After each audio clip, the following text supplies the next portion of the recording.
My name's Evie, I'm 11, and my question is, when a pitcher throws a curveball, what's the science behind how it curves? I'm Clint Sprott, an emeritus professor of physics at the University of Wisconsin-Madison, and you ask a very good question about how a curveball works. Imagine that this ball is moving through the air, so that relative to the ball, the air is moving past it.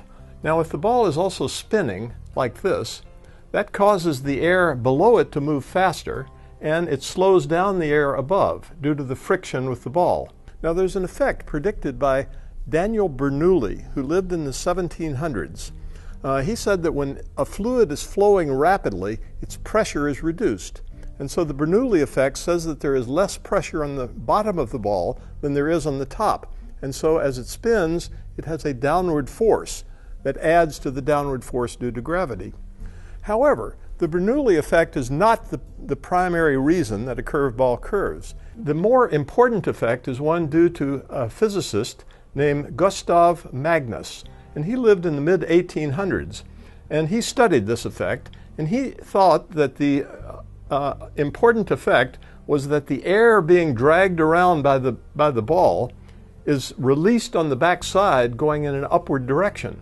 Now, just like a rocket, if something is shooting off that direction, that pushes the rocket in the opposite direction.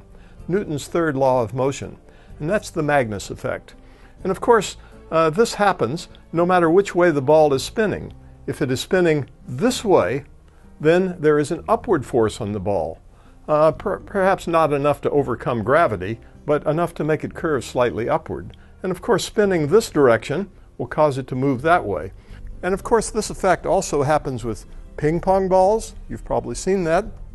And tennis players make great effect of this with their overhand spin, which causes the ball to dip downward and to bounce at a very low angle.